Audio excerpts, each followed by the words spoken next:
गोपीजना वल्लभा गिरिवरधारी गोपीजना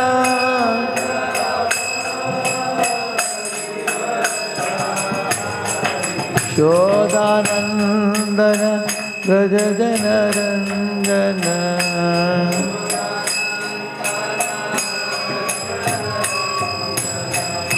यशोदानन्दन व्रज जनरञ्जन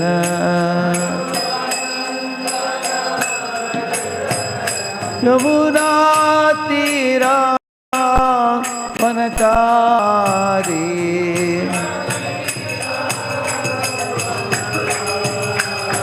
यमुना तीरा वनचारी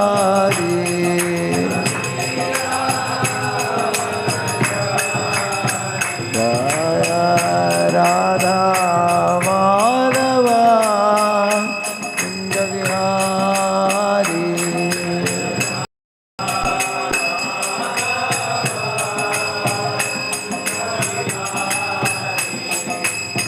गोपीजन वल्लभा गिरिवरधारी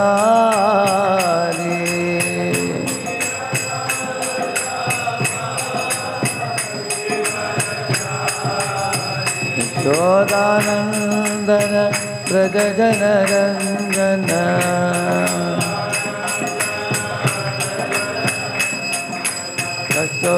यशोदानन्दन व्रज जनरञ्जन यमुना तीरा वनचारी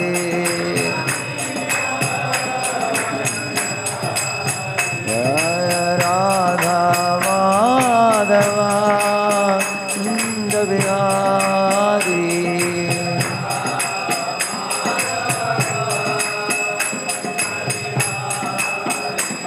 जय राधा माधव कुंज विहारी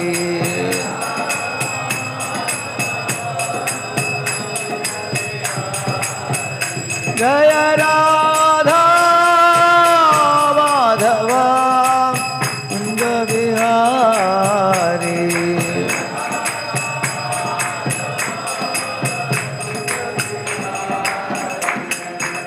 हरे Krishna Krishna Krishna Hare Hare Hare Ram Ram Ram Hare Hare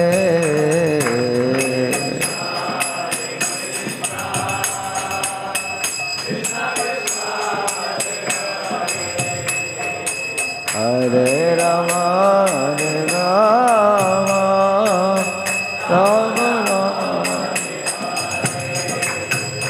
Hare Krishna Krishna Krishna Hare Hare Hare Ram Ram Ram Hare Hare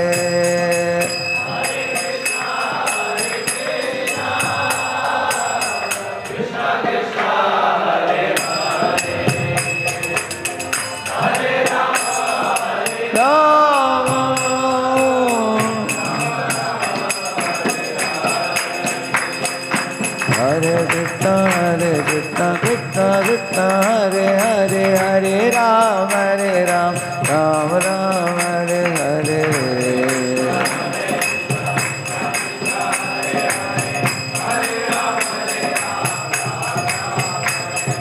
Hare Krishna Krishna Krishna Hare Hare Hare Ram Ram Hare Hare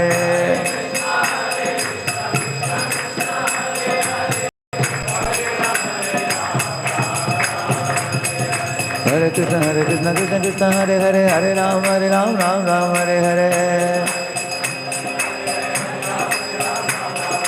Hare Krishna Krishna Hare Hare Hare Ram Ram Hare Hare Hare Krishna, Hare Krishna, Krishna Krishna, Hare Hare, Hare Ram, Ram Ram, Hare Hare. Hare Krishna, Krishna Krishna, Hare Hare, Hare Ram, Ram Ram, Hare Hare.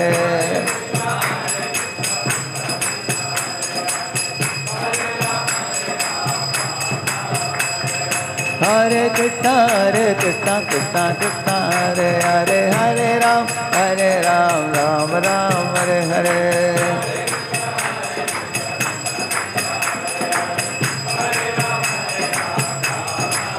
Hare Krishna, Krishna Krishna, Hare Hare, Hare Ram, Hare Ram, Ram Ram, Hare Hare.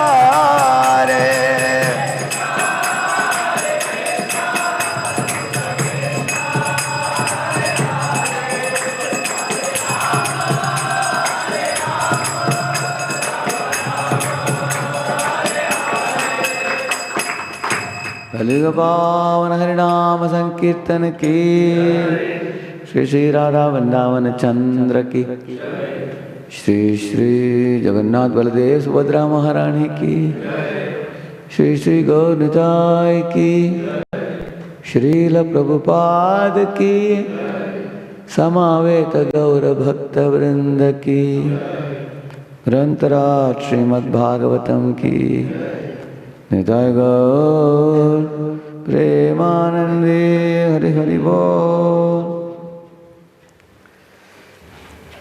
So we also welcome His Grace Raghav Kirtan Prabhu and all the Bangladesh devotees who are also joining us today. Raghav Kirtan Prabhu, my sound is clear?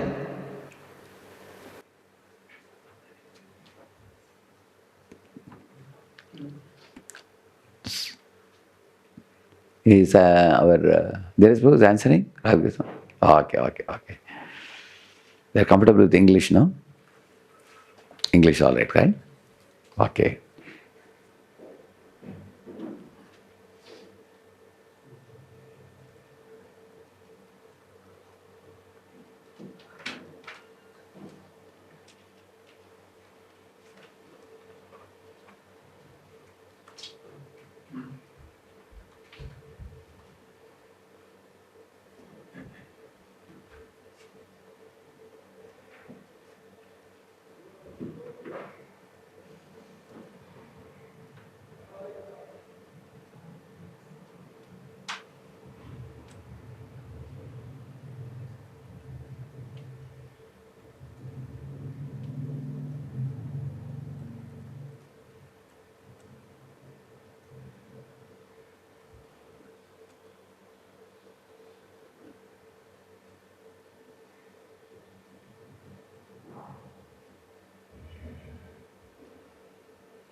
I showed you that day. What is the heading? Learning to see. Learning to see. Cincinnati. Hare Krishna. So you all can see this. Before that, we should recite one beautiful verse from the Srimad Bhagavatam. And relevant to this, very important verse from the 11th canto of Srimad Bhagavatam.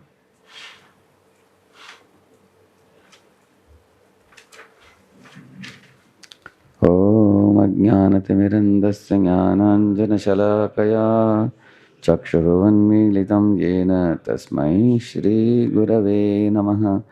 Shri Chaitanya Manobishtam Stapitam Yena Bhutale Swayam Rupa Kada Mahyam Dadati Svapadantikam Vandeham Shri Guruhu Shri Yutapadakkamalam Shri Gurun Vaishnavamscha Shri Rupam Sagrajatam Sahagana Raghunathanvitam Tam Sajivam Sadvaitam Savadutam Parijana Sahitam Krishna Chaitanya Devam Shri Radha Krishna Padan Sahagana Lalita Shri Vishakhanvitamscha Nama Om Vishnu Padaya Krishna Pristhaya Bhutale Shrimate Bhaktivedanta Swaminite Namine Namaste Saraswate Deve Gauravani Pracharine Nirvishesha Shunyavadi Paschatya Deshatarine Namo Mahavadanyaya Krishna Prema Pradayate Krishnaya Krishna Chaitanya Namne Gauratvishe Namaha He Krishna Karuna Sindho Dina Bandho Jagatpate Gopesha Gopika Kanta Radha Kanta Namostute Tapta Kanchana Gaurangi Radhe Vrindavaneshwari Vrishabhanu Sute Devi Pranamami Hari Priye Vancha Kalpatarubhyascha Kripa Sindhubhya Evacha Patitanam Pavanebhyo Vaishnavebhyo Namo Namaha Jaya Sri Krishna Chaitanya Prabhu Nityananda Shri Advaita Gadadhara Sri Vasadi Gaura Bhakta Vrinda Hare Krishna Krishna Krishna Hare Hare Hare Rama Rama Rama Hare Hare Om Namo Bhagavate Vasudevaya Om Namo Bhagavate Vasudevaya Om Namo Bhagavate Vasudevaya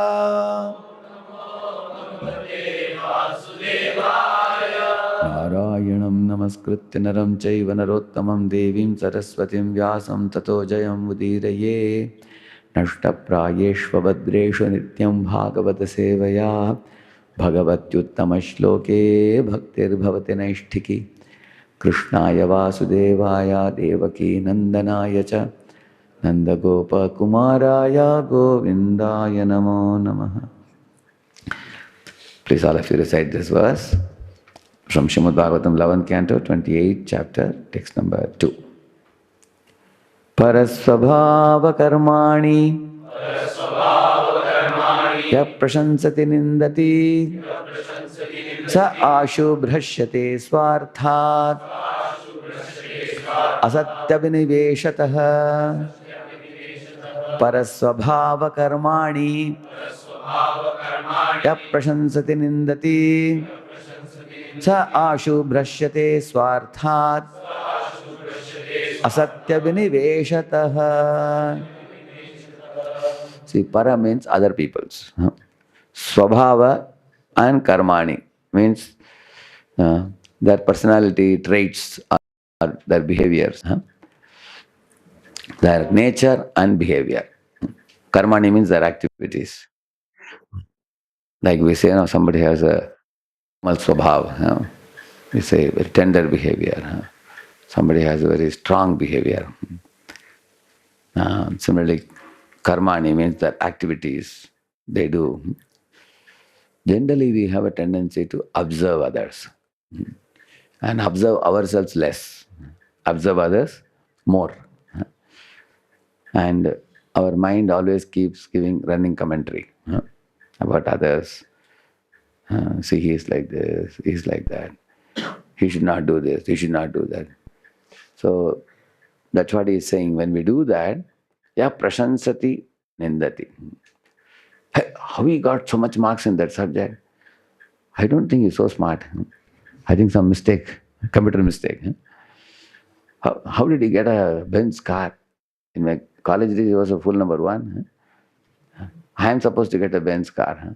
So sometimes the living entities praise one another with envy. So that praise, that type of praise is also condemnable. Yeah, prashansati or nindati, or they criticize other living entities also. What will happen if we do this? If we praise someone or criticize someone for their swabhava and karma, the result is He says here, Krishna is telling Uddhava Gita to Uddhava, he's saying, Sa Ashu, very quickly, Brashyate, destroyed, Swarthan. What is Swartha?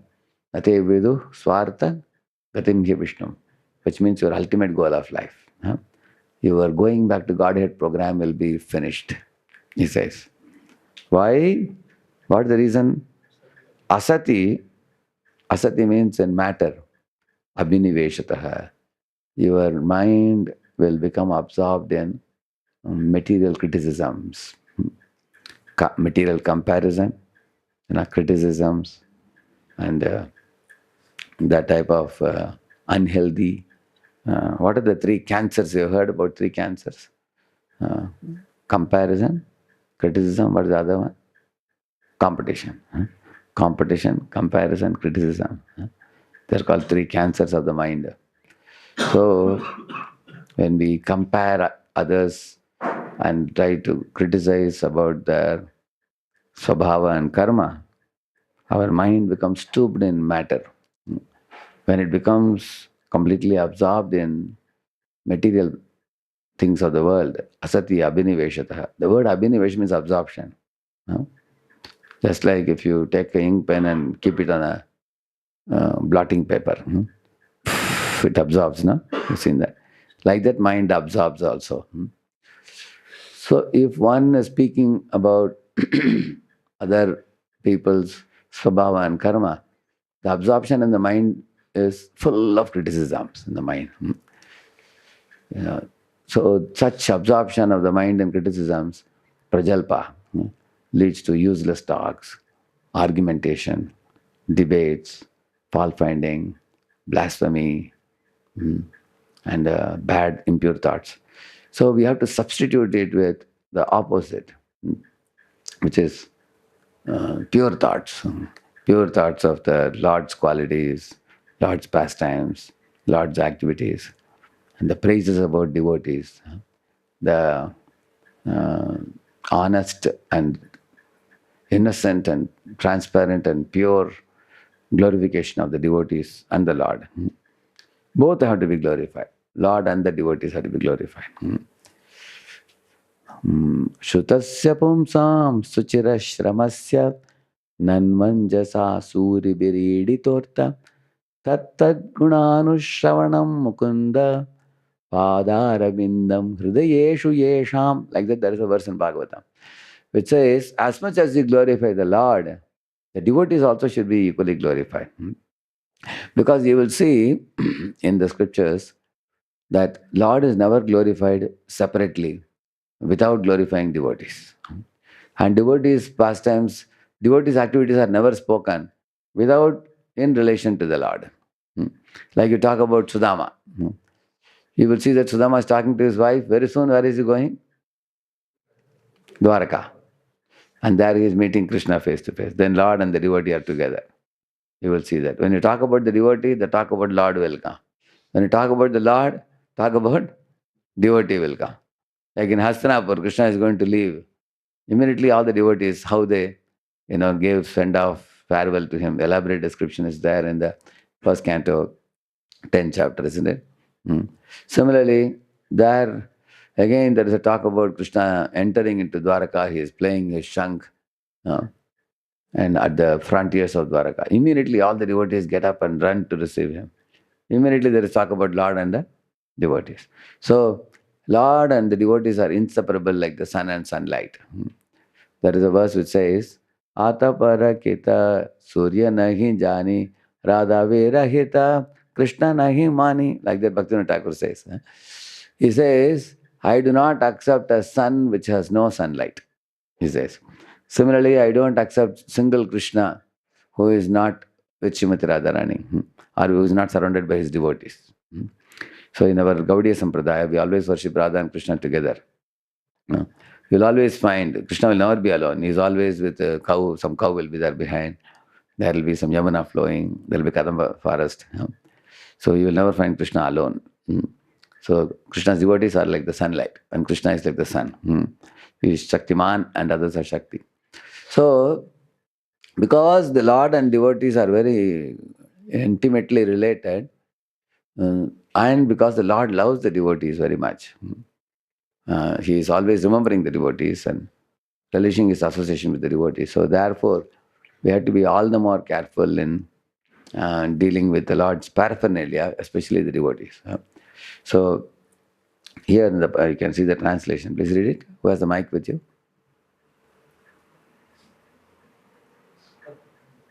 Whoever indulges in praise. His mic is on?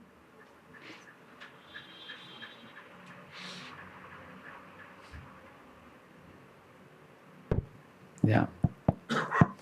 Whoever indulges in praising or criticizing the qualities and behavior of others will quickly become deviated from his own best interest by his entanglement in illusory dualities. Dualities means Shita Ushna Sukha Dukkha Mana Pavan. Pleasure and pain, honor and dishonor, cold and heat, and things like that. So their talks and their mind will become absorbed in those things. People say, "Oh, summer was so hot. Huh? When will we get rid of the summer?" They say, and the rainy season starts. They say, "Oh, I have to go to office. This horrible rain is pouring down." Or you only wanted a pleasant climate, so now rain is coming. Why do you criticize the rain? They criticize the rain. And when the rainy season is over, Sharad Ritu comes, autumn season comes, they think again the sun is hot. Or the cold season comes, they criticize cold. There are a lot of people who talk about the cold of the winter and heat of the summer, correct? No? So much time is wasted in that. Krishna says, whether you criticize or not, it is going to come and go. Better you don't talk about it. He says, just tolerate and go on. Similarly, pleasure and pain. Similarly, the honor and dishonor. Those people whose attention is on these things, they are not going to uplift their consciousness, he says. Therefore, in 2.14 Bhagavad Gita, what Krishna says? Tams titikshasva, he says. Matra spashastu kaunteya shitoshna sukha dukkada agama apayino anitya. Agama apayino anitya. They come, they stay, and they go away. Don't talk about it. Talk about your goal, which you have to attain, which is going back to Godhead. Okay, let us read the purport. The mic, yeah? A conditioned soul. Yeah, go ahead, go ahead. A conditioned soul desires to lord it over material nature and thus criticizes another conditioned soul whom he considered inferior. Similarly, one praises a superior materialist because one aspire to that superior position. Similarly, lording over, what is the meaning of the word lording over? Lording over means bossing over. A conditioned soul likes to boss over material nature and other living entities. Therefore, he criticizes another conditioned soul, whom he considers inferior. Similarly, one praises a superior materialist because one aspires to that superior position. Like I told you, oh, you have a Mercedes-Benz car. Oh, great. That means I also want it. Like that. And in which one may dominate others. So go ahead. Praising and criticizing other materialistic people are thus directly or indirectly based on envy of other living entities and cause one to fall down from swartha, one's real self-interest, Krishna consciousness. The words Ashray Abhiniveshita, The word asatya abhiniveshita. Asat Abhiniveshita, by absorption in the temporary or unreal, indicate that one should not adopt a concept of material duality and praise or criticize other materialistic persons. Rather, one should praise the pure devotee of the Supreme Lord and criticize the mentality or rebellion against the personality of Godhead. Yeah, that means what you should praise? Pure devotees of the Lord. What you should criticize? Rebellion against personality of Godhead, by which one becomes a non-devotee. One should criticize atheism. One should criticize, acting whimsically independent of the Lord. One should criticize the mentality of rejecting the scriptures and doing nonsense in this world. That should be criticized. Yash shastra vidimutsrujya vartate kamakaratah nasasiddhim avapnoti nasukam param gatim. The 16th chapter of the Gita, Krishna tells about the materialism. That materialism should be condemned. That is where the criticizing and condemning. If any of you have a criticizing tendency, Go to the 16th chapter, read about all the materialistic propensities explained, and that you can condemn. If you cannot give up condemning, you have to criticize somebody. Prabhuji, please help me to criticize somebody. Okay, go and read about that. That you can criticize. But when it comes to praising, don't praise a superior materialist. Because why we should not praise a superior materialist? Prabhupada said, dry cow dung and wet cow dung. Somebody may, a pig may think, oh, wet cow dung is better than dry cow dung. Not cow dung, I mean, a pig may say a wet stool is better than dry stool, but ultimately stool is stool only, yeah. Similarly, in this world also, some materialist may be better, he may be more wealthy, more popular, but ultimately everything will become null and void at the time of death. It's nothing substantial. On the other hand, if you praise the Supreme Lord, that glory of the Lord is everlasting and eternal. Like you see the Srimad Bhagavatam, even today, after 5,000 years, people are offering flowers to Bhagavatam, bowing down to Bhagavatam, and reciting Bhagavatam, and reading and benefiting from Bhagavatam. On the other hand, newspaper in the morning becomes Radhi in the evening. What is the value of newspaper? Although it is bringing information from all the four directions, north, east, west, south is called NUWS, correct now? Yes. It's bringing so much information, but evening it's put in the Radhi. Useless, good for nothing. And Bhagavatam, even after 5,000 years, it has not become useless. It is so useful, substantial, benefiting people's lives. So therefore, the Lord's glories are repeatedly to be glorified and adored. That's the point he's making. And then go ahead. One should not criticize a low class materialist thinking that a high class materialist is nice. In other words, one should distinguish between the material and the spiritual and should not become absorbed in good and bad on the material platform. For example, a honest citizen distinguishes between the life of civil freedom and that of imprisonment, whereas a foolish prisoner distinguishes between comfortable and uncomfortable prison cells. Just as for a free citizen, any situation in prison is unacceptable, for a liberated Krishna conscious devotee, any material position is unappealing. Yeah. For example, Naraka is like C class jail. Earth is like B class jail. And Swarga is like A class jail. Which do you prefer? You prefer C or B or A? Yeah? Which one? None of them, correct? So one should not say that, hey, in heaven it's very wonderful. You can live a very long life. There are very nice eatables, that Nandanandana garden, there are beautiful apsaras. You can go to heaven and enjoy. Yes, you can enjoy, but how long?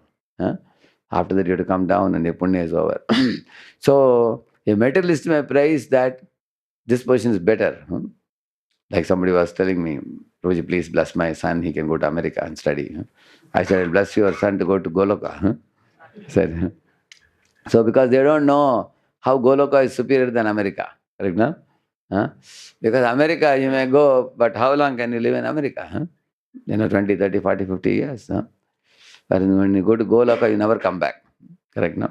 So, therefore, he is saying, compare between those who are living in the jail and those who are living outside as free citizens.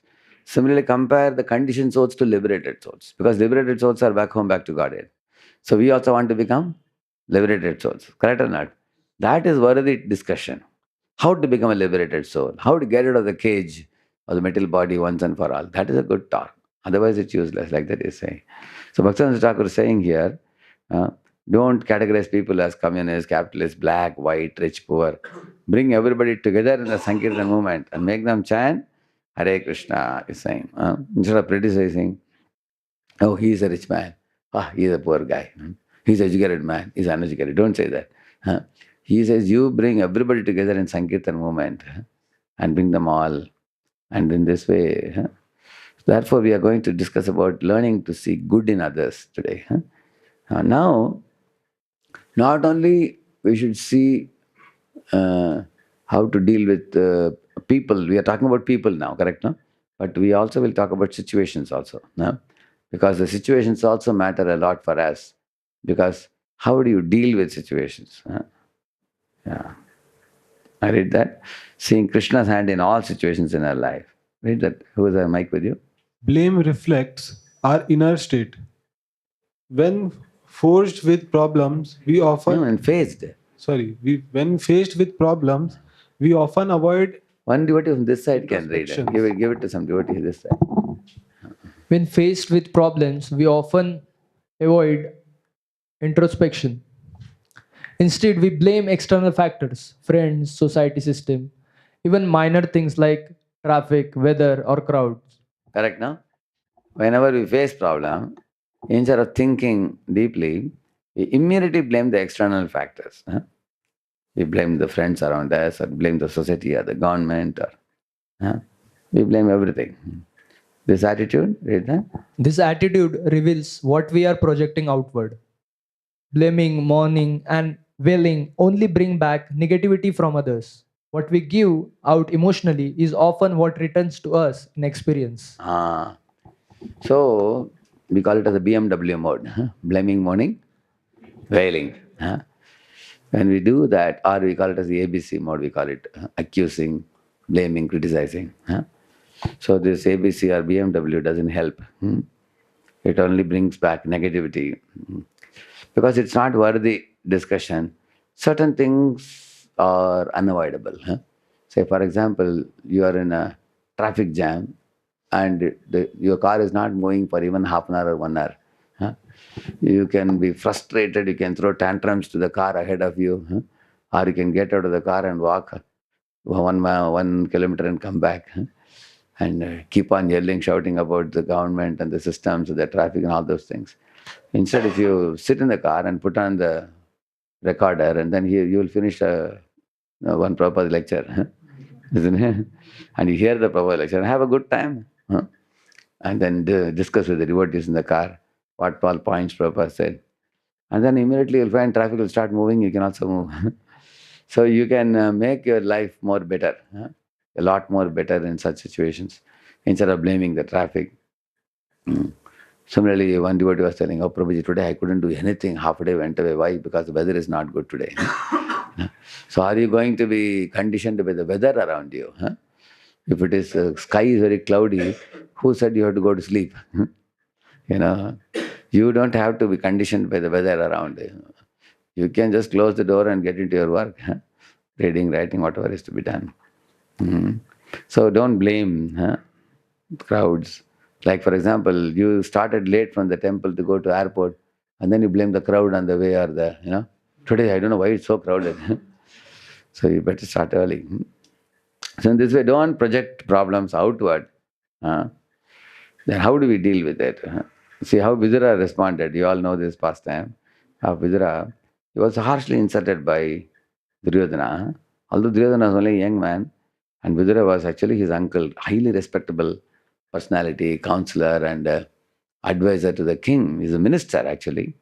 And Duryodhana one day, while discussing with Shakuni, made a plot that I will insult him and drive him out to the palace so that we will have no thorn. We can just do what we want. Vidura is the only fellow who will oppose our activities. So he said, throw this man out of the palace only with his life heir. For he eats our salt, but he is loyal to the Pandavas. He always favors them, like that he said. And you are seeing Vidura moving out of the palace immediately.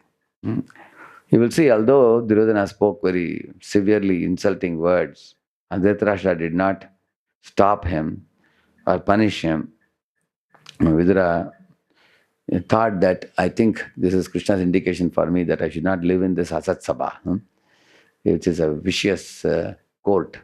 Better that I keep away from bad association of Duryodhana, Dushasana, Shakuni, Karna, and all these people. He took it as a positive opportunity for going on a pilgrimage. So he took it as Krishna's, Vidura understood it as Krishna's external and internal energies are at work. External energy was working on whom? Duryodhana. And internal energy was working on? Why? Because Vidura took shelter of Krishna. So internal energy is working. And Duryodhana took shelter of harsh words, of insult.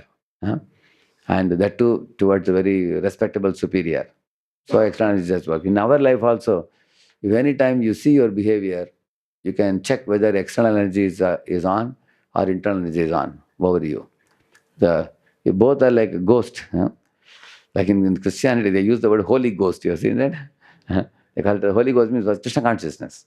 What we call as Krishna consciousness, they call it as a Holy Ghost. Actually, they call. Why they use the word like that? Because when a man is ghost haunted, his speech and behavior are controlled by whom?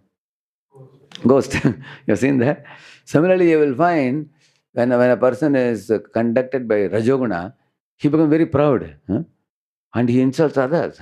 He thinks he is the boss of the whole world. He speaks as if he's going to conquer the whole world. You've seen that?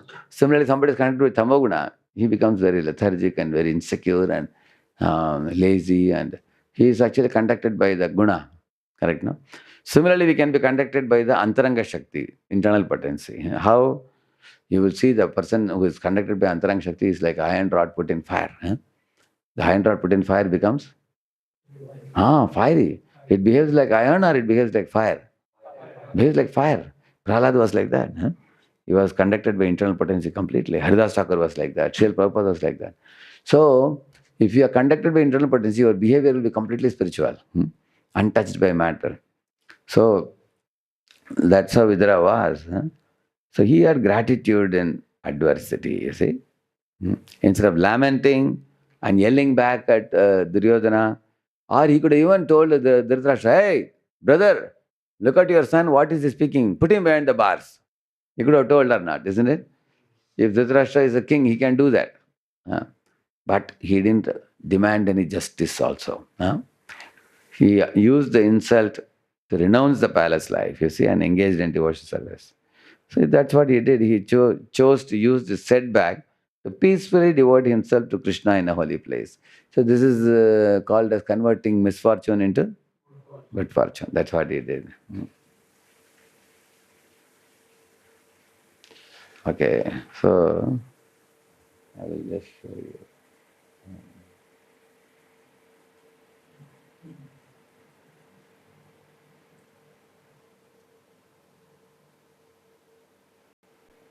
On skit I will show you. You can observe it and then at the end we will ask, hey, no, you can give me connection here.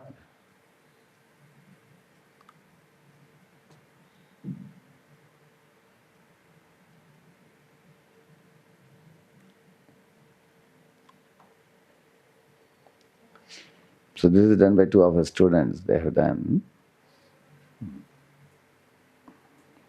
So this is also talking about facing situations in your life. All of your young students, I am sure you would like to see your life pretty smooth.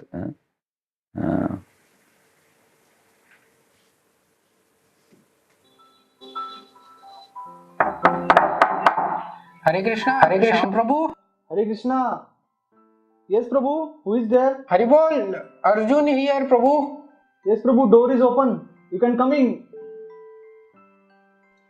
Haribol, Shyam Prabhu. Arjun to jai. Are no. Are please be seated, Prabhu. Please be seated. Haribol. Take a seat, Prabhu. Shyam Prabhu, I was so sorry to hear about your accident yesterday. So, how do you do now, Prabhu? Is it paining a lot? No, Prabhu. I am perfectly well. Actually, I started late for college and therefore I rushed at a high speed. Shri Krishna taught me a lesson through this small accident so that I can be more careful next time, Prabhu. Now that I have to be in bed for at least 3 weeks, I'll catch up with my Srila Prabhupada book reading, which was neglected since 2 months. Shri Krishna is coming in the form of this accident, Prabhu, so that I may not forget him. But how you are able to tolerate such reversals one after another in your life, Prabhu?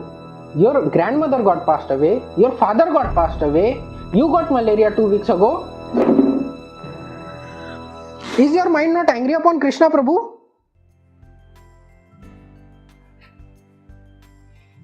No, Prabhu.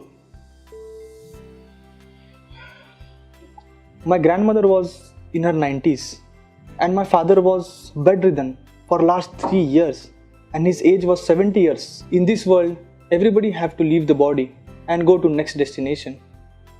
I pacified myself by remembering the Chitraketu pastime on how Narad Muni and Angira Muni taught the lesson to Chitraketu and his queens about the immortality of soul. And after my malaria got over, me and dozens of resident devotees cleaned the overflowing gutter which was outside the resident, which was breeding place for thousands of mosquitoes. And if I would have not got this malaria, nobody would have considered to clean this gutter, which was like that only from last 6 months. Therefore, I try to see hand of Krishna in every situation that I encounter in my life.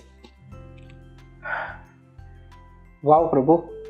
I wish I could also learn this art of converting misfortune into good fortune from you, Prabhu. It is the glory of Krishna consciousness philosophy, which teaches us the right perspective of situations that we come across in our life.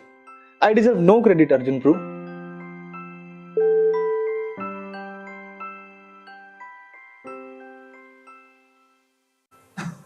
Hare Krishna, Hare Krishna, Krishna Krishna, Hare Hare. Nice it was? You got an idea, no?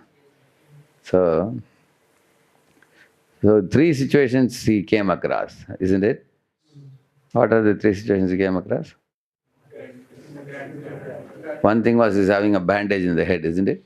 So he got an accident, isn't it? Somebody may say, oh, I am a devotee. Why did Krishna not protect me? People expect when I become a devotee, Krishna should be like my bodyguard. Standing next to me. No accidents for my devotee. Devotees think like that, isn't it? You know. See, one devotee went to Prabhupada and said, Prabhupada, I was cutting aloo for Krishna and my finger got little cut. You see, that's bleeding. Why Krishna is doing this to his devotee? Prabhupada said, your neck was to be cut. No, only Krishna cut your finger a little bit. That too not a full finger, only a little bit. So, sometimes devotees don't understand, Krishna actually gives only token punishment of our previous life reactions. So, one shouldn't think that I am a great soul and why Krishna didn't protect. So, this fellow, how he took it when he got the accident, what he said? Huh? He was already getting late for the college. So he was rushing to the college, therefore he got the accident. So what do you learn from that? Next time we have to be a little more careful. Last minute, in the name of rushing, we should not. And many of the NH, National Highway roads, driving a bike is very risky nowadays. Many trucks are going very fastly. Boys are in a certain mood, have reached the college, or sometimes they are also attending to phone calls. Correct, no? One hand phone, another hand you're holding the bike, and truck is coming behind, very risky. So that's one lesson we learned. He also understood I shouldn't do that. What else he learned?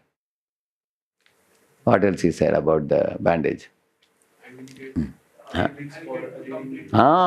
wanted to catch up with Prabhupada's book reading. How many of you would like to have ample of time like that for reading Prabhupada's books? Correct, na?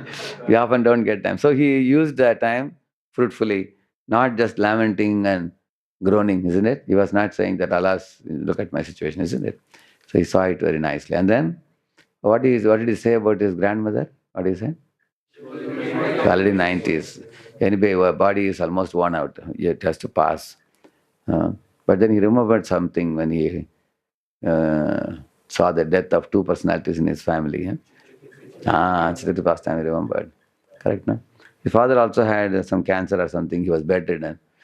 So he thought instead of being bedridden for 20 years, 30 years, passing stolen urine in the bed and passing and suffering, God has taken him away. He will give him a better body now. So he took it in a positive manner rather than thinking that some people start weeping. One after another, so many things are happening in my life. You've seen that? People cry like that. But if all the 3 situations, he could take it in a good spirit, correct? No? So that was about the first point on, seeing Krishna's hand in all situations in our life. So this is the way you're learning to see good about the situations. So each of you students here, every one of you, so in your life also, when situations come, you should reflect and not immediately succumb to lamentation. Sit and reflect and think, what is this particular instance teaching me? Is anyone of you here, you are super smart in a particular subject and then you found that, you got some less marks because of overconfidence, correct, no? Like, I used to get centum in maths. So I thought I will always get centum. Once I got 94. And 2, 3 other boys got centum. So then I understood that I became overconfident. Now we should not be overconfident. We have to be a little more careful, isn't it? So In this way, anything that happens in our life, we should learn some lessons out of it and then progress further.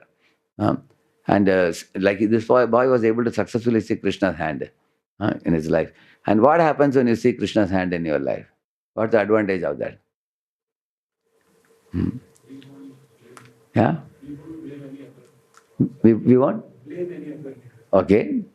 By seeing Krishna's hand, we won't blame others. That's one advantage. Yes? We understand that everything is for our good only. Ultimately, everything is for our good only, whatever happens. So that way, you feel blessed only, at all times. You don't feel that I have been made to suffer or something. You see it as a blessing. And then what else? We also don't waste time because in lamenting. Lamenting time is worry time is saved. You avoid worry time. Correct, no? Yes? What else? We can see all the things in relation to Krishna. Yes. We can see all things related to Krishna. And that leads to what? We will always be Krishna conscious. Hari Bol. That's what I was thinking. Isn't it? It will remind you of Krishna. So then you always see you and your life in relation to Krishna. That's the main point. In this way, seeing the hand of Krishna is very wonderful in all situations in life. Okay, let's go to the second one. And blaming people and situations makes us only more frustrated. Read that. Dealing with challenges, a devotional perspective.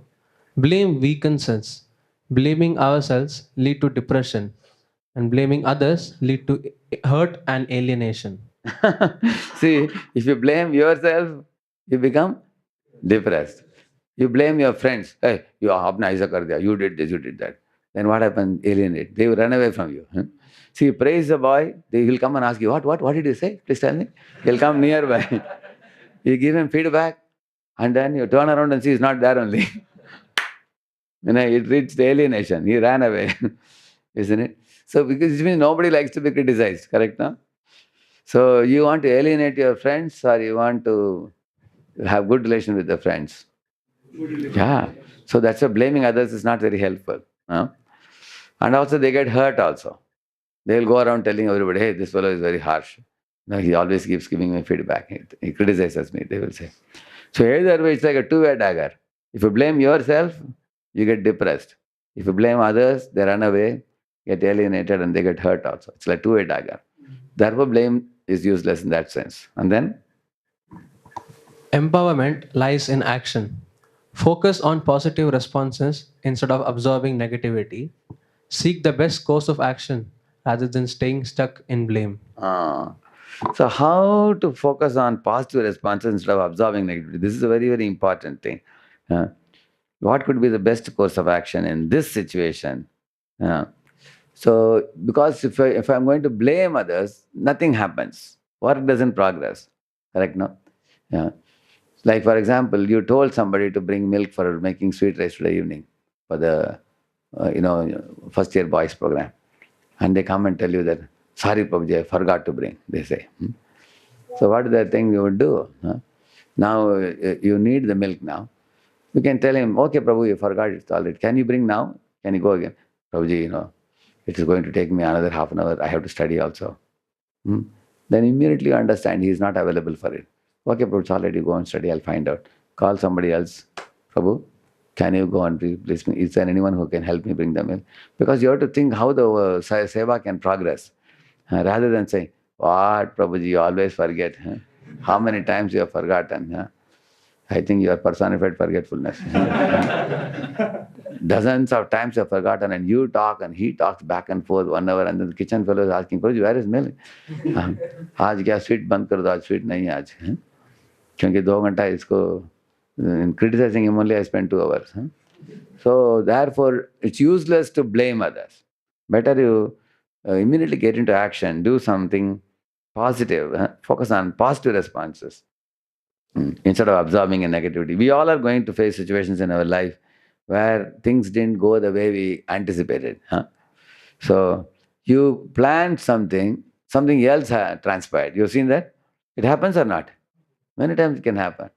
So you want to go like this, it happened like this. So immediately then how to make things all right? So should we get into positive responses or blaming responses? Huh? Yeah, we have to get into some positive. That's what he is saying. Hmm. There will be, everywhere you will find that things don't go the way we always plan. Huh? I read that. Trust and patience in relationships.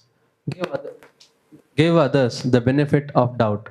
Allow them time and space to grow out of mistakes.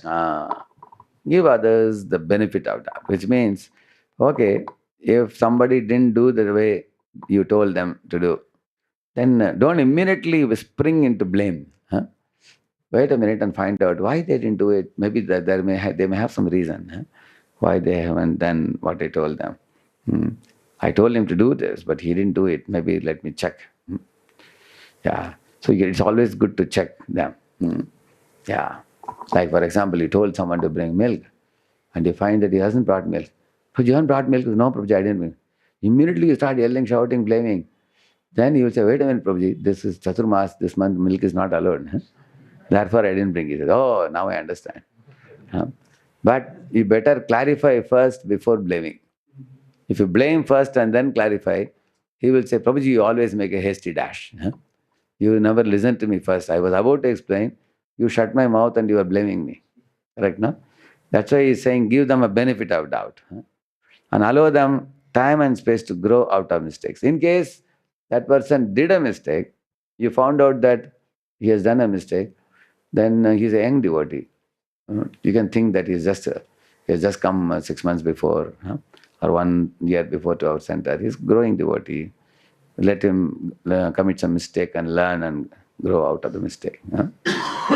So one should give some time and space to people. By that, the relationships are preserved. You see? Read the next one. See opportunities in challenges. Rather than blaming situations, search for constructive alternatives. Ah. So look at this. Read this one. Picture what is written. I didn't do it. His fault. Her fault. It wasn't me. This is what most people do. Lot of energy and time goes in this when challenges come. This is a problem. Devotional perspective means you are a progressive devotee. You always think of solution. Your mind always thinks of. Mind is not satisfied with only holding on to problems. If you are holding on to problem, you will blame others. If you are going for a solution, the problem will be solved already. You have nothing to worry at all. So, dealing with dealing with challenges. So, can you give an example of a challenge where somebody did a mistake, but the leader or the devotee didn't get into a blame game, but arrived at a constructive, positive solution? In Ramayana, there are many. Like for example, when Angada saw the ocean, immediately he sat down and told all the monkeys, we are gone now. Till now, we were searching for Sita. Now there is no scope to find Sita anymore. I am feeling depression now. I don't think our project can get ahead anywhere. If you go back to Sugriva and say that we couldn't find Sita because there was ocean, he'll finish us. So he was speaking like that in that tone. See, if a leader is speaking like that, what do you think will happen to all the other Vanaras? They also will sit down. Correct, no? But Hanuman was the one who came forward and said, wait a minute, Angada, why do you become so despondent? Yes, there is an ocean, but there is always a way to cross it. You can just check around in the team who all can jump across the ocean, isn't it? And then when he suggested that idea, then Angada got up. Oh, thank you. Now you opened the door, for some new ideas, what we can do. So he got out of depression, isn't it? And then he said, okay, who all can jump? Somebody said, I can jump 50 yojanas. Somebody said, I can jump 60. Somebody said 80. Somebody said 90. One fellow said, I can jump 100 yojanas. I can reach Lanka. Only thing is, once I jump, I can't come back. He said, then what's the use? We want someone who can jump and come back also. So, and then Angada was again worried that, we have nobody in our team who can Go and get the information back. What to do? Again, Hanuman said, Angada, don't be again depressed. There is one member of our team who is a very senior member. If you consult him, he may have some ideas. Because whenever you are running out of ideas, you can always look around and see, is there somebody more mature, advanced, experienced? And then who is that personality? Jambavan. He said, oh, thank you, Hanuman, for one more second idea we given. Then he turned around and asked Jambavan. Jambavan immediately took lead. And then he said, yes. Then he told about his prowess and what all he did. But now he said, I would like to see there is a personality in our team, which is Hanuman. Only thing Hanuman has to be reminded about his prowess. Then he remembers. Otherwise, he doesn't remember. So in this way, then the project progressed or didn't progress? What happened? Progressed. When challenges come, devotional perspective means, you pray to the Lord, you come out with new ideas, creative ideas, and then look at how we can progress. Even if some devotees have committed mistakes, you don't discourage them in their devotional life. You tell them, it's all right now, whatever has happened is all right. Now let us see ahead. So that is the right type of mood. So you can see Hanuman is bringing Angada out of depression. And he also is giving an alternative, multiple alternatives, that kind of thing. Now, opposite example I'll tell you. When Vali was once fighting with one, who is that? One demon, Maya demon, inside the cave. At the time, he told his brother to wait outside, Sugriva. But then Sugriva heard a loud noise, oh, like that shouting. He thought, my Lord, at last this demon has finished my brother. And he will come out running now. He will capture me and kill me also. And who will take care of Kishkinda? If out of the two brothers, one is gone, then one can take care. Thinking like that, he took a big stone and plugged the cave. Then he was weeping all the while and returning to the palace. And all the ministers requested him, now that your brother is not there, please, you take the throne. And he reluctantly accepted what to do. And then, but there, what happened inside the cave? Who was killed? Demon was killed. Then Vali thought, my brother has plugged me in the cave so that he can become the king. Just see, such a ruthless fellow. He doesn't know my prowess. So Vali kicked the stone, and the stone was broken to pieces and powder. He came out walking angrily to the palace. And as soon as he entered the palace, sure enough, who was sitting on the throne? See, many times your eyes can be, deceptive. You can't trust your eyes. Although Sugriva is sitting there, his attitude was not to take over the throne. Because his brother was not available, therefore he accepted the rule. So, did he give benefit of doubt? No. He ran to his brother to catch his collar and beat him down. And Sugriva said, brother, wait a minute, let me give you explanation. He said, yes, you can give after your death, not now. He chased him all over the universe. Bet him like anything. And at last Sugriva went where? Kishkinda, Rishimukha Parvat, in Kishkinda, where a sage had cursed Vali that you cannot come there. So when he had killed the Dundubi, he had put Dundubi there and the place became nasty. One bull, when he had killed. So therefore sage had given him a punishment. If you come here, you will die. So Vali couldn't go there. That is why Sugriva was going there to hide himself.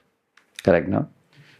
Later on, when Lord Rama wanted to know, how to search Sita, Sugriva told the entire geography of the whole universe. And Rama asked, how do you are so expert in geography subject? He said, my brother made me run all over the universe. So I have a very good idea, he said. So here is an example of somebody like Vali. Because he didn't give benefit of doubt, he had to lose his own life. Just see. So that goes to show he judged him without understanding the whole picture, you see. He didn't see any good in Sugriva. Sugriva was innocent, but Vali could not recognize his innocence and simplicity. He thought he is diplomatic. He is cunning. He is trying to get rid of me so that he can rule. That was his figment of his own imagination. Always. So we have to be very careful while dealing with others. Sometimes somebody's intention may not be to, to do that for you. Like one day a devotee was sleeping in his room, and another devotee locked the house and went away. So this devotee was trying to open the door, he couldn't open. So he was calling the devotee, and the devotee was not picking up. Because he was sitting in the class, he had put his phone on silent mode. Like that. So he missed the whole afternoon class. He missed the evening when the devotee came. He said, I think, Prabhuji, you want me to get absent so that, I will not be allowed to sit in the exam and things like that, he was telling. And the devotee said, wait a minute, Prabhu. He started crying. Why will I do that to you, Prabhu? I was not aware that you're sleeping in the room. He said, I was in the bed. He said, but you are covered with the blanket so thoroughly. I saw only the blanket. I didn't see you. So he innocently did it. Sometimes innocently done action should not be imagined to be diplomatic or something. We have to be very careful. Give a benefit of doubt if somebody says something. So when challenges come, devotional perspective is not to blame others, but to blame only weakens us and weakens others also. Empowerment means, think about forward progress and action.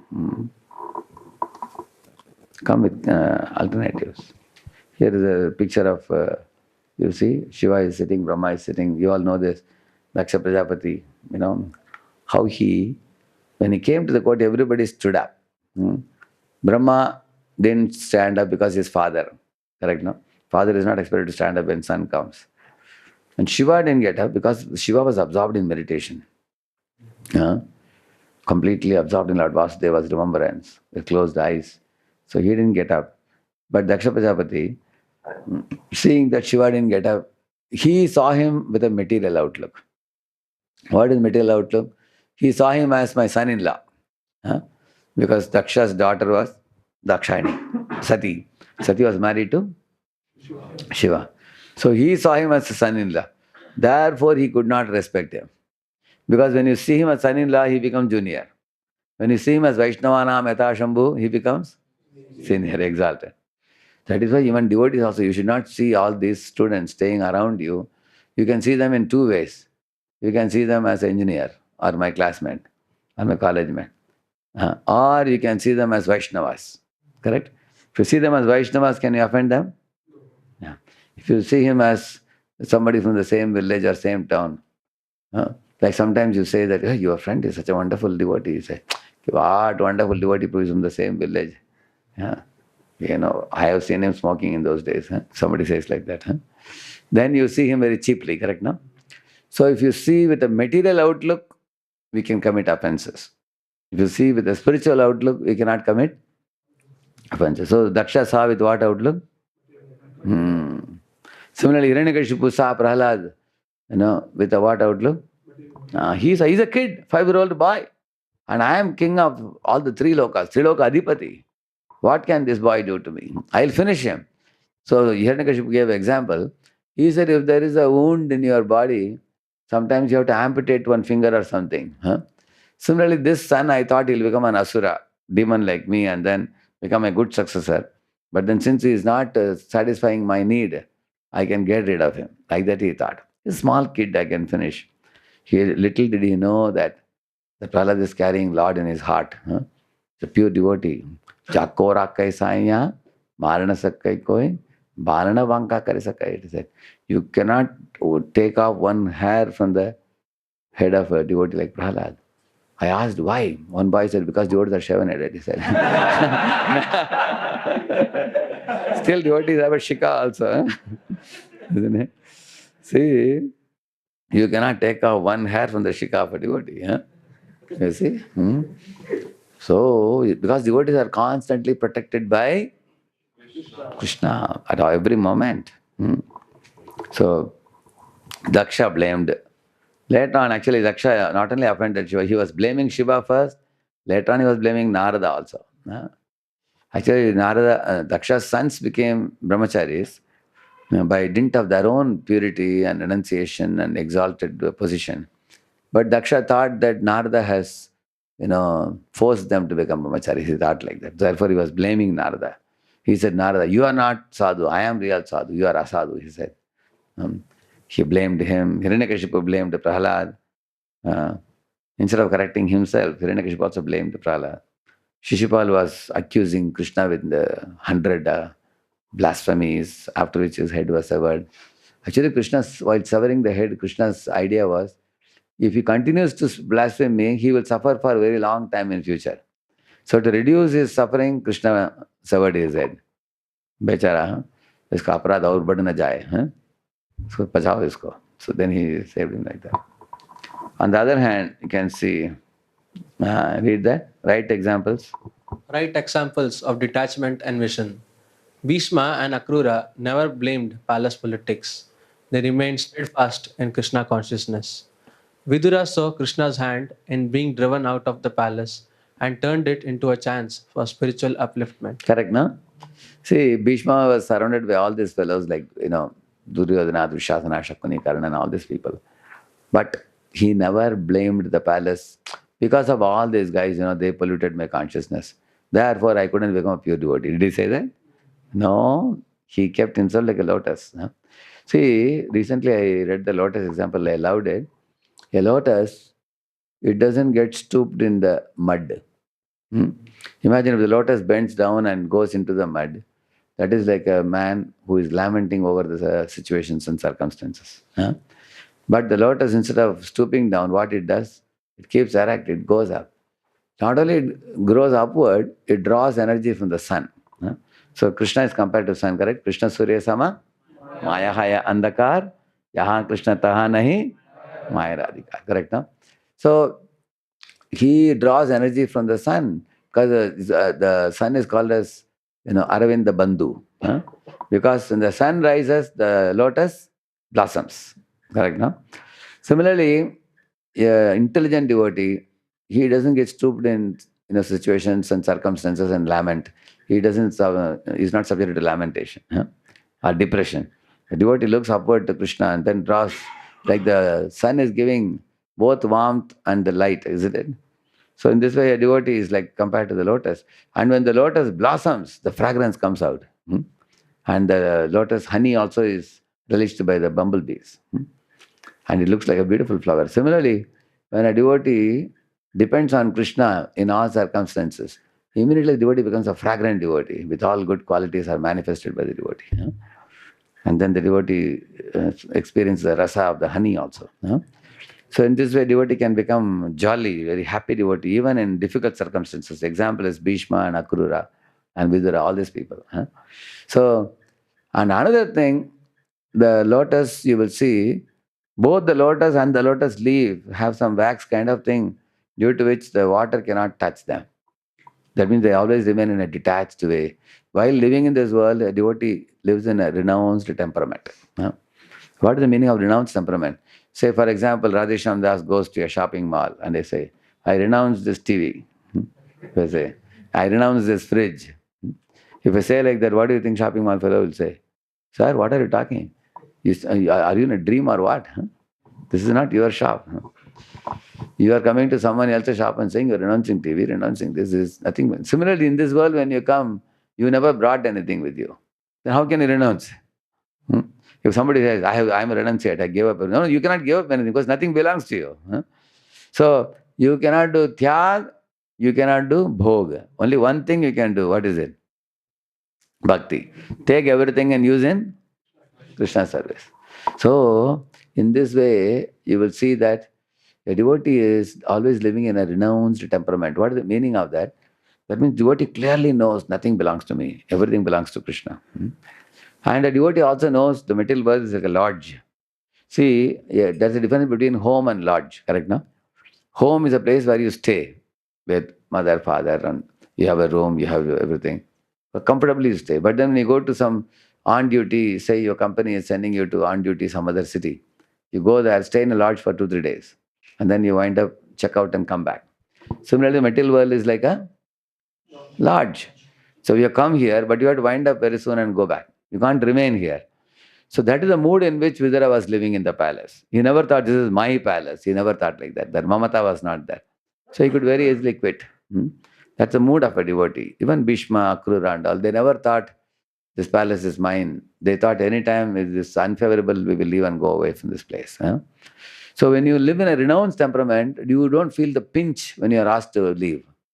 Correct, no? When you, like for example, if you are asked to quit the home, you're thrown out of home, that will be very painful. Whereas if you are staying in a lodge, somebody is telling you, see, you have to check out by 12 o'clock. If you stay 1 hour longer, you'll have to pay for one more day. Sometimes they say, no? Like that. Do you feel hurt by that? No. You know that, thank you for saving my money for tomorrow. Instead of paying for one more day, I can vacate at 12 o'clock. Because you are in a renounced mood when you stay in a lodge. That's how these people stayed in the palace. They knew that it's asat sabha, it's not favorable. I will just stay there because you have to have some place to stay and have your food and everything. But they were not attached to the palace. They were like oil and water. Oil and water never touch. You have seen that? So that is the way we can, live in, especially that. Therefore, it is said so they were not isolating themselves from bad association. They were insulating themselves. You understand the difference between the two? Like a copper wire, if you touch it, you'll get a shock. So they have got an insulator over it. Correct, no? So by putting insulator, you don't get a shock. Similarly, if you insulate yourself from a bad surrounding in the college, even though all around there may be bad activities going on, you have insulated. So you will not suffer. No? So what is the insulator? Mahamantra. You carry a Mahamantra kavach, and also you're putting tilak in 12 parts of the body. So these act as insulator. It's like bulletproof jeep. Somebody is shooting, nothing happens to you. Because it's a bulletproof jeep. So every morning you put tilak and then you chant Hare Krishna and go. Other boys cannot know that you have a kavach around yourself. But you are protected. See? Yeah. So here is a skit. I want 2 devotees available here. Read that. Ravi Prabhu, I noticed you have been using a counter machine for chanting recently. Another devotee, yeah. Yes, Prabhu. With my promotion to project Project lead. my schedule is packed. I do 10 rounds on beats and 6 rounds on the counter. We miss you at the temple. Prabhu, could you come at least on weekends? I have been busy with relatives, my son's swimming lessons, and my daughter's Bharatnatyam classes. So no time left. No time left for the temple. Our mentor is concerned about your spiritual life. Does he think I have fallen off? He doesn't understand my situation. I invested in a private bank that shut down, and I have 2 businesses to manage for my son's education in America. Prabhu, spending time with devotees will make it easier to chant your round without the counter. I agree, but with my responsibilities, it's hard to balance everything. So read the question, quiz. After going through the above skit, as per your estimation, what do you think that went wrong with Rabi in his spiritual life and professional life? Yeah, you understood the skit, no? So what went wrong with this Ravi? Anybody? Yeah? What attachment? You can say more precisely. His child's activities, swimming. One thing is, he is giving priority to taking son for swimming and taking daughter for Bharatanatyam and also doing additional job, one more job for making more money for sending son to America. That means, is he prioritizing spiritual life? No. So he is not going to temple. He is not going for council meeting. He is also not doing all the chanting and the beads. That means he has compromised on his spiritual life. And when somebody points it, he becomes angry. Correct, no? So that means we can say one point we can say is wrong priority. Correct, no? Yeah. Any other point? Prayas. Atyar and prayas. He's getting into prayas mode now. So that's why his spiritual life is suffering now. Yeah. And then any other point? Not taking guidance. Not willing to take guidance. That's the bigger problem. Problem is not a very big problem, but not willing to take guidance that is a very big problem. You see, if you have some illness in the body, that's not a problem, provided you are ready to go to doctor and then show the problem to the doctor and take some medicine, and then you'll get cured, correct, no?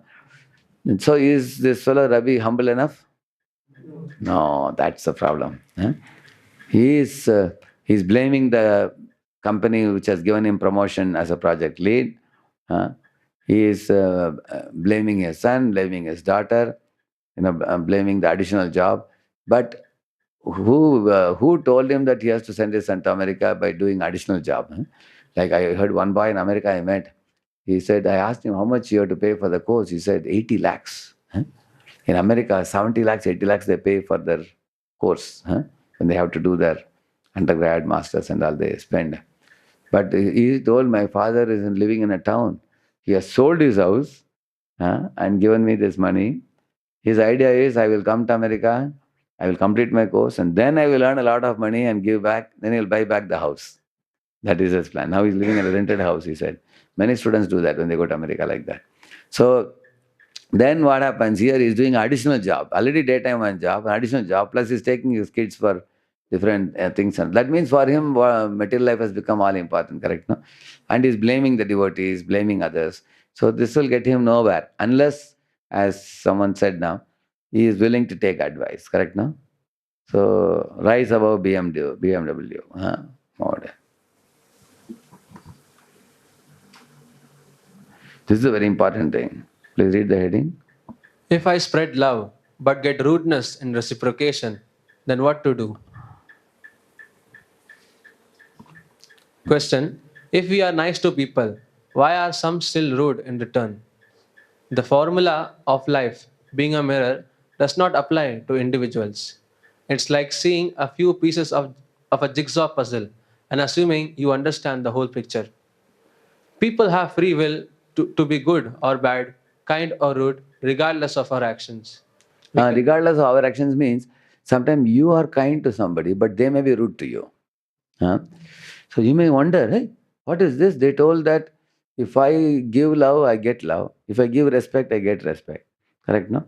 Why I am behaving properly? Why this fellow? See, sometimes that person is already clouded with some lamentation, which you may not be aware. No? He may go and sweetly talk to him. He may say like that. Because because yesterday results came and he got some poor marks in something. Correct, no? Anybody talks to him, it's like, for example, if you take a lemon and squeeze like this, what comes out? Lemon juice comes. If you take orange and squeeze, what comes out? So whatever is inside comes out. So when a person is subjected to some difficult situation, if he is already frustrated inside, that only comes out. So when you try to go and talk and very politely and all, he doesn't care whether you are polite or hard. He just is releasing what is inside of him at that time. So then you may get hurt. What is this? God says, if you give love, I get love. I'm giving love. Nobody is returning back love. I'm going on giving him a thing. That's why he's saying. Read it. We cannot control others, no matter how strong or good we are. The formula of life, being a mirror, applies to life as a whole. If we give love and joy to others, we may not receive it back from them. Yeah. So I will show you one drama.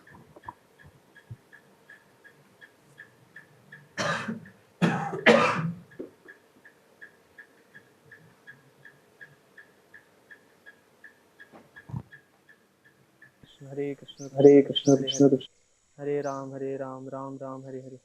Hare Krishna, Krishna Krishna, Hare Hare. Hare Ram, Ram Ram, Hare Hare. Hare Krishna, Krishna Krishna, Hare Hare. Hare Ram, Ram, Hare Hare. Hare Krishna, Krishna Krishna, Hare Hare. Shyam Prabhu, in my life, I would prefer tit for tat to those people who try to oversmart me. What do you say, Prabhu? I sometimes find it difficult to digest that we have to be compassionate and friendly with bad elements. I have heard that great souls are compassionate to all. Dhira adhira jana priyo, priya karo. One practical example comes to my mind is Yudhishthira. Was he not compassionate to Duryodhana? Prabhu, I like Bhima the most in Mahabharata because he is chivalrous and uncompromising in his dealings with all the Kauravas, especially Duryodhan. I feel Yudhishthira is too timid. But Yudhishthira was perfect follower of all religious principle and called Ajatashatru, for whom enemy is not born. He considered odd people, including Kauravas, to be children of God. I know that Yudhishthir Maharaj continued to consider Duryodhana as younger brother and family relatives despite Duryodhana's envy and malice for him and other Pandavas. Despite Yudhishthir being Ajat Shatru, still Duryodhana hated him.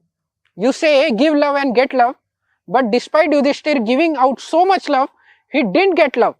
He only had to bow and bow more and more. But Yudhishthira was loved by all Brahmanas, saintly persons, Lord Krishna, citizens, great souls like Bhishma, Vidura, etc. And thus he received abundant guidance and blessings from them. As a result of his performance of virtues, he kept all Pandava brothers sheltered in Vipra, Dharma, Achyuta Ashraya, shelter of Brahmanas and Vaishnavas, religious principles and Krishna. Thus in the end, he and his brothers emerged successful, and Lord Krishna coronated Yudhishthira as the ideal king of the world. That is correct, Shyam Prabhu. Even Lord Krishna used to go and stay in Indraprastha with Pandavas. They were definitely more fortunate than Duryodhana. Therefore, Dharma Rakshati Rakshataha, one who protects the pure principle of Dharma, will in turn be protected by Dharma itself. And Yudhishthira had father of all religious principles, Sri Krishna, on his side. We should extend warmth and love even to our so-called enemies, as Prahlad did to Hiranyakashipu or as Ambrish Maharaj did to Durvasa. What do you say, Prabhu? I agree, Shyam Prabhu. It is a very high standard. I hope I could aspire for it.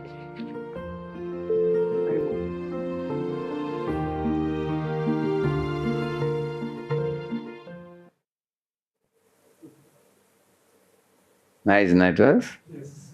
You all understood that, right? See, see, I like this picture. You see the picture. This fellow was already been shouting to somebody and then he kept it aside and now he's shouting on phone now. That means in all situations he only shouts and blames. You know, that means problem is with others or with him? That's the whole thing, you see. So, and that is why when I spoke on this tit for tat and chowpat, it became a very famous lecture.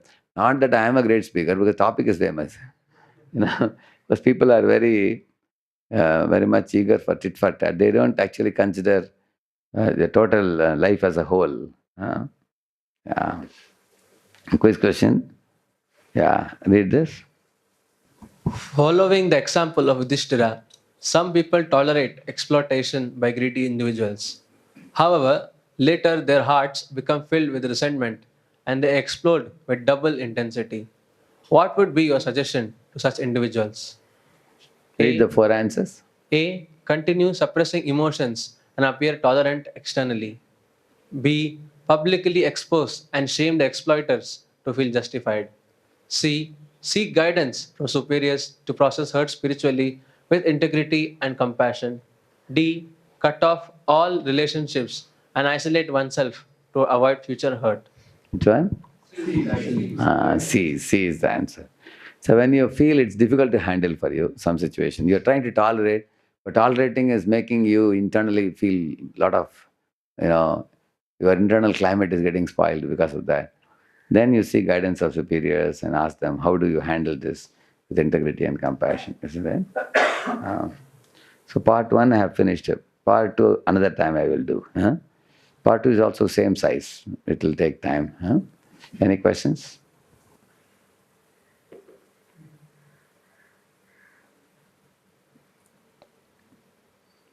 Yeah, please give the mic. Guruji, like for some places where like we see that in the C option, if something is happening to us and but sometimes we are able to tolerate it and sometimes we are not able to tolerate it. So when we are not able to tolerate it, so instead of keeping with us, we will go to seniors and take guidance. Correct. But at some places we might be able to tolerate it, but how to see it, like from we should think about the other person's correction, or it's not, we should not take that responsibility, or we should just, if we are able to tolerate, we should move ahead. Actually, we don't have to worry too much about the other person. The other person has a spiritual guardian. Correct now? So in case you feel that that person needs some input for his rectification and reform, because you feel that his behavior is improper, then you can tell to his spiritual guardian. Because his spiritual guardian is a mentor or counselor. So they are more mature, correct? No? If you tell them, they will understand and they will give him input at the right time. But if you tell him, then you become a bad guy. Correct, no? So which is better? Telling him is better or telling his spiritual guardian is better? Uh, in case you want to see him improve. In case you feel that, oh, I don't have to worry about his situation, that is his choice, his personal life, he will get karmic account for that. Let him deal with his life. I will deal with my life. So then you can worry about your own response, whether your response is in accordance with dharma, that you can check it. Some devotees take the matter to higher ups, because they feel that whatever this fellow is doing with me, he will do with others also. So better that his counselor be informed. So his mentality has to be rectified. Then with all good intentions, they can tell the senior. And you can tell the senior that, Prabhuji, I am not in a blaming mode. I'm just bringing this matter to you so that he also gets help and other devotees will be happy in the center. Because some boys who join our center, they come with certain scripts from certain type of families. They may be a little insensitive, they may be careless in dealing with others, inappropriate dealings. Then they need to be corrected. And we may not be the right person to correct them. Or even if you correct, they may not listen also. Better, tell someone whom they revere, they have reverence and respect. When that person corrects, they will take it. Yeah. Yes. Yes, Prabhu. Prabhuji, as you mentioned that we have to see Krishna's hands in the even misfortune and good fortune. Sometime, but people start explaining their laziness in certain situation, saying that this is Krishna's hand. What can I do? In their incompetence, like that, they justify. Give an example. Some example.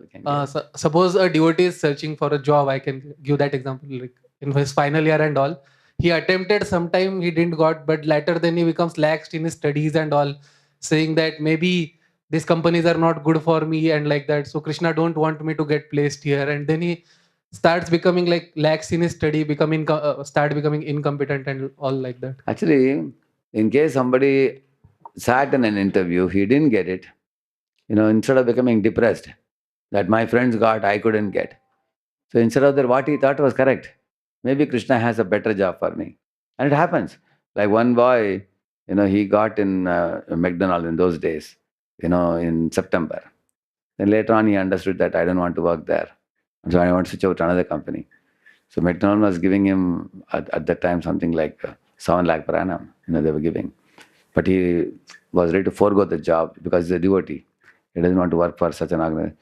Then he was waiting patiently. It became November, it became December. January, all his friends got placed. And then March end or so, March end and April beginning, one company came and they gave him 10 lakhs per annum. He got a very good job. So he was telling all his friends, see, I was ready to forego this job, so Krishna gave me a better job. Correct, no? So if you're seeing like that, I don't see any mistake in that. But slackening one's studies and becoming careless, that is a separate thing.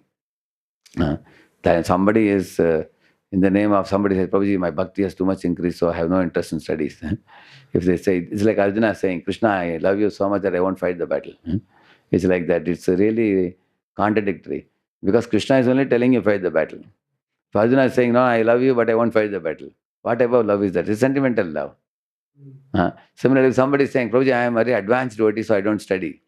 Are you so advanced that you are like Babaji in Vrindavan? So, Krishna himself says that, Ma manusmara yudhyacha. You be a devotee and be a good student. Correct, no? One has to do both. You have to do our material duty or do our spiritual duty.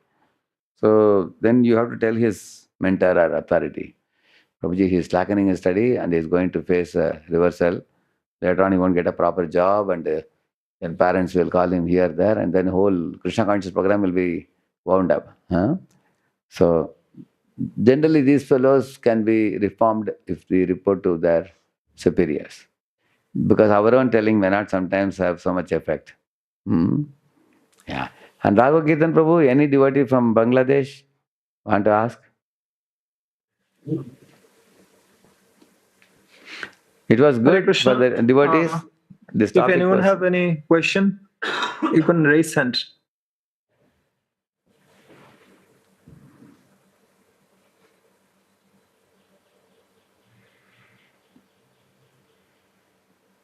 They have put in the chat, you can read it. Give the mic to him. Raise hand or write in the chat box. Yeah. Already. Yeah. Hare Krishna.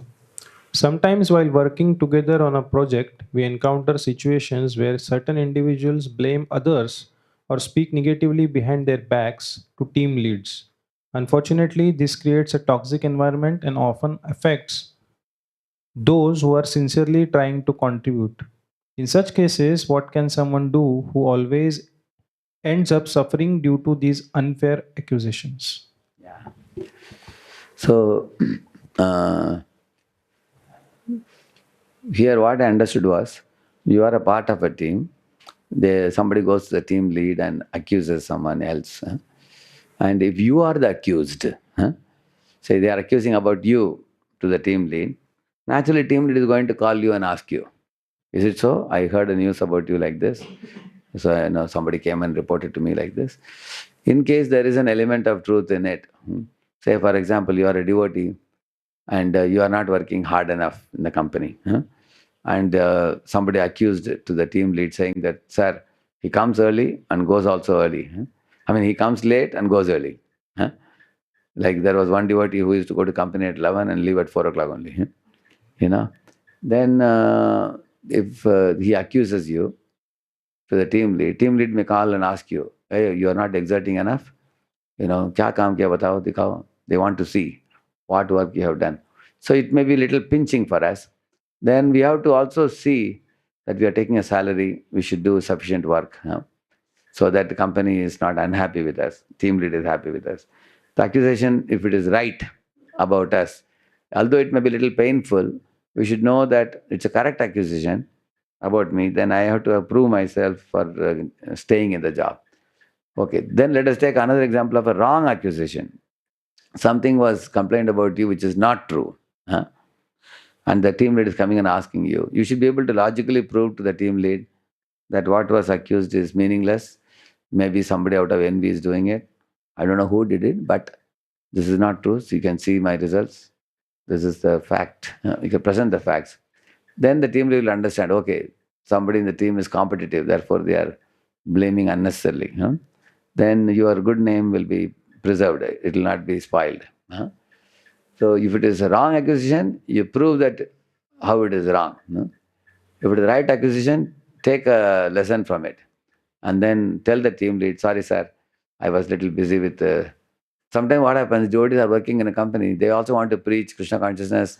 They go late and come early and they think nobody knows, but people come to know. So we cannot compromise also too much. So therefore, we have to keep a kind of balance between the two.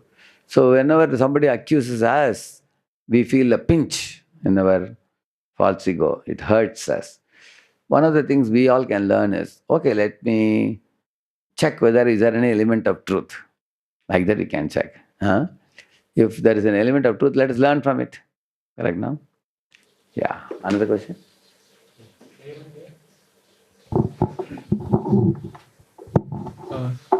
Guruji, like continuing this, like last question only, like we see in this example of Daksha and Lord Shiva, that Lord Shiva, like he tolerated, he was totally unaffected by it and he went out of the assembly. But later we saw that, as in the example also, that Daksha later criticized Narad Muni also, and later he again criticized Lord Shiva, and when Sati, she burned herself. So like from Lord Shiva's side, he went out of assembly. So that's like we should be into that extreme, or we should be like to take an action and whatever the step. Actually, Daksha inherently has a problem. He had that passionate attitude. He is a Prajapati, he is in mode of passion. So Shiva did not want to counter him or, teach him, because even if Shiva cannot try to teach him, because this fellow is considering Shiva as a son-in-law. How can a son-in-law instruct a father-in-law? If he thinks like that. If he thought Shiva is a Vaishnava Meta Shambhu and he is submissive to Shiva, then only Shiva can instruct him. If somebody doesn't respect you, can you instruct him? So Shiva didn't instruct. Correct, no? And Shiva's understanding is, if Daksha is doing wrong, he will get punishment for it. Because ultimately God is the supreme controller. He knows how to tame everybody and how to bring them to the right path. He will do that. God is in control. So therefore he left Lord Vasudeva will take care. So he didn't take any action. And now Daksha is going around like an untethered bull. He is criticizing Shiva, he is criticizing Narada, again criticizing Shiva another time. At the same time, he is a very highly qualified individual also. He's effulgent, he was a great Brahman. And he was supposed to do Praja Utpatti. But later on, because of his offenses, he was demoted to Kshatriya.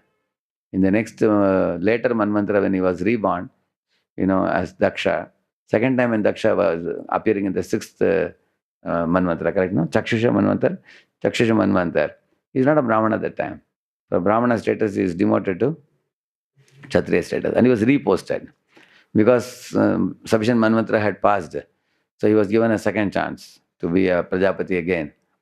But in that also he did a second mistake, dealing with Narada. So living entities' tendencies don't go away very easily. They repeat.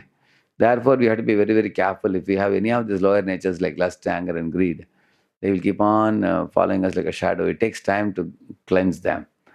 And if somebody else has that problem, we don't have to become a self-appointed advisor to rectify them. There is one very nice formula I learned. Myopsis Thor, that's a formula I learned. You know what is it? Myopsis means mind your own business. Myop. Sis means save yourself. Thor means then help others reform. So, what is the first thing? Mind your own. And then save yourself. And when you do these two things well, then you become very advanced and pure. Then help others reform. But don't try to help reform others in the beginning stage, because we are also not sufficiently qualified to instruct others. So therefore we do these first two things, myopsis. Then it comes. Now it's getting late, 8 o'clock sharp I was planning to finish. We'll do Mangalarti and personally I can answer. Thank you all very much. So Raghav Kirtan Prabhu, the sound was clear all through?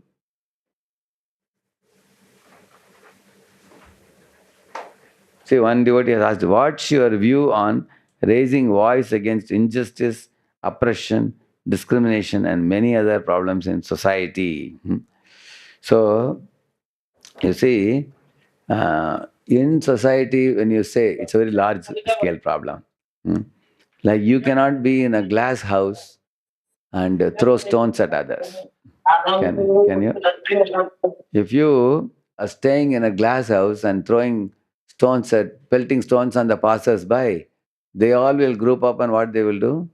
They will break your glass house to pieces. So, especially if you are in a country where you are a minority, and you find that some oppression or injustice and discrimination is happening. Generally, how it happens, I will tell you, there must be a spark which grows into a big fire. Problems. Generally, nothing generally happens without anything. Like, for example, in city, town, village, if you see, in city, the systems are very mazboot, very strong. In town, they are little less strong. In villages, people are living in vast land remotely and they become easy victims. They may be told, you vacate this place and go away, otherwise we'll beat you up or kill you or something like that. Some people run away, wanting to protect their life. Some people say, where will we run? We have no other place. We are poverty-stricken. Who will give us food? No, we will stay here. They stay there, and then if somebody comes to attack, they also attack back. They try their best. Then the man is killed, the woman is exploited, and things like that happen in certain villages. It is injustice. Or sometimes a person is staying in a place where he is lonely and he doesn't have his other community people to support him. Then it becomes a very great danger. So that's one of the reasons why people find out ways and means to move out of such places and stay in communities as groups. Because when you stay as a group, people fear you. Because if he does something we do to this person, the whole community will come to protect him. Staying in communities. So instead of trying to work on the oppressors and those who are doing injustice, we can defend ourselves by coming up with plans, how we can be more protective. That would be more fruitful, especially in a country where we are minority. And if we raise the voice by raising the flag and gathering the people on a large scale, our large scale gathering also will not be very big. In a country where majority population is someone else, and you are only minority, even if you gather a lot of people, the gathering will come, but afterwards everybody has to take care of their house, job and everything. Imagine the country, they choke your job opportunities, they choke your salary getting, they choke your grocery, oil, sugar and everything, ration and everything. One time we can raise a flag and oppose, but when you return to the homes, when all these things are choked, how much people will suffer? So should we think about the long-term survival and welfare of the people, or we oppose and the media will click photos, videos, everything? You may be very popular for a short while, but because the other guys are majority, they can be of great nuisance to us. That's why you see the tongue. The tongue knows how to work with 32 harsh fellows. 32 teeth are all around, but the tongue is inside, the surrounded on all sides, but it knows to live. Similarly, we have to learn the art of like Rup Sanatan. Rup Sanatan were working in Nawab Zain Shah's court. You know, they were having a beard and topi, everything. Their names were also, titles were given to them. At the same time, they were doing their bhajan very peacefully. Gupta Vrindavan they had, and they were writing commentary to Srimad Bhagavatam, and their bhakti was not affected. At one point of time, they finished off their government business and went and joined Lord Chaitanya Mahaprabhu fully. So this is the Brahminical way. Brahminical way means we think about how to protect our bhakti and go on by making some external adjustment.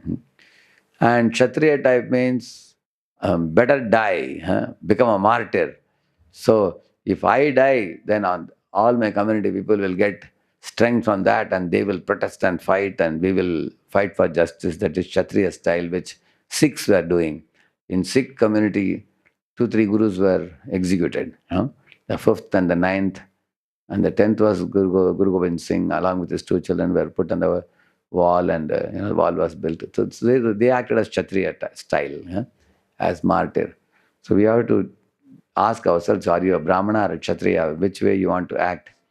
If you want to act in a Kshatriya way, Kshatriyas also have to be diplomatic. They have to know how to effectively do it, in order that justice will be obtained. Otherwise, minorities, not only in one particular country, in all the countries worldwide, wherever there are minorities often suffer. So minorities have to find out how we can survive in this place. For example, in some countries, like Gulf, for example, many Indians work from South India.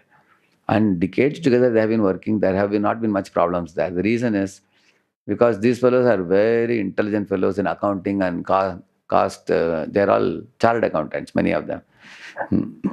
And in Gulf, the business fellows are all top sheikhs and everybody. They need people who can keep, what do you call it, accounting. Keep track of their money, hisab kitab. And they need trustworthy people, not cheating people. So many of the South Indian people, they work like that. They get their salary well and they are taken care very well.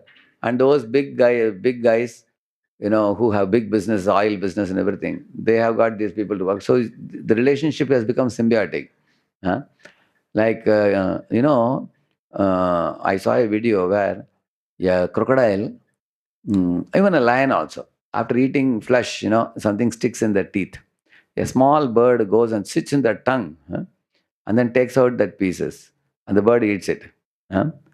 And almost like that, the lion is opening the mouth for about 10-15 minutes. Huh? And the bird will take out everything. And then after that, the bird will come out. Then only the lion can close the mouth. And the lion will never eat the bird. Can you say why? Yeah, he regularly needs his help. Because both are living in the same area. Whenever the lion opens the mouth and looks at the tree, the bird will come flying. Because bird gets his piece of flesh and the lion is relieved of the thing sticking in the teeth. So who gets help in this? Both. They're getting help from each other. So this is what minority should think.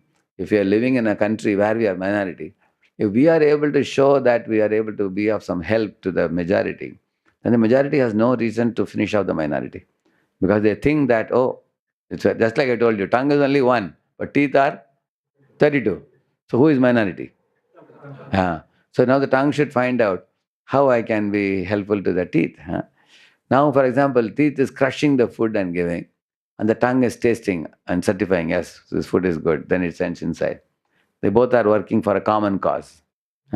Both are meant to actually make the food ready to be sent inside, correct? No? So in this way, we have to think about survival for a long period of time, not just raising flag and protesting and then being put in the jail after that.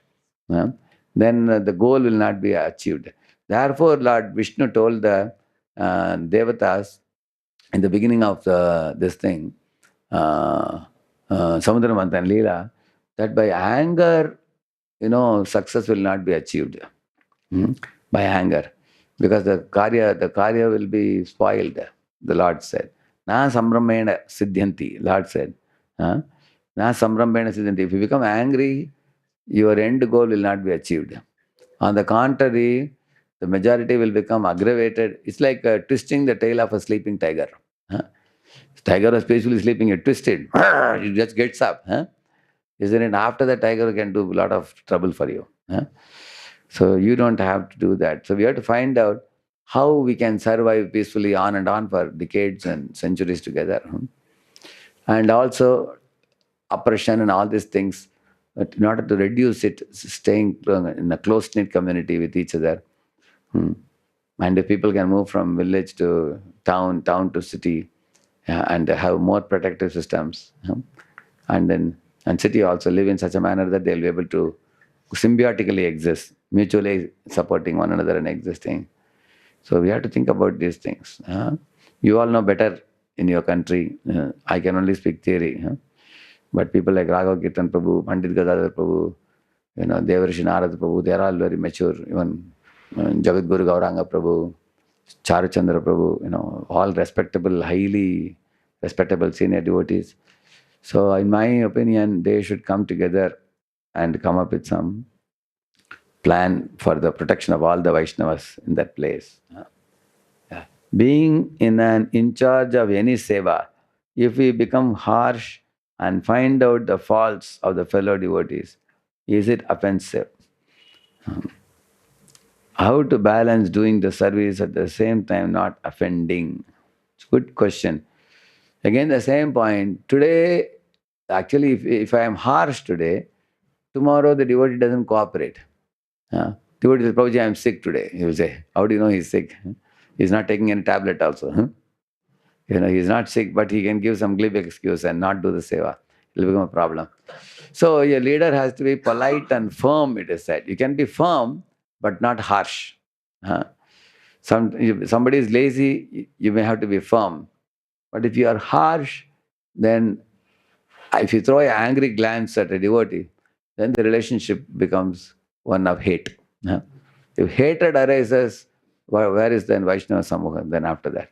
So we should take care that, disturbance, agitation, anger, hatred. These are the increasing degree. If you are slightly disturbed, it's all right. If you are slightly agitated, you can go to another room, drink a glass of water and relax. Isn't it? But if you are angry towards a devotee, not very good. And hatred is deadly. That we have to take care. How to balance doing the service at the same time not offending us. If somebody, therefore in every student center also we see 10, 20, 30% devotees are very surrendered.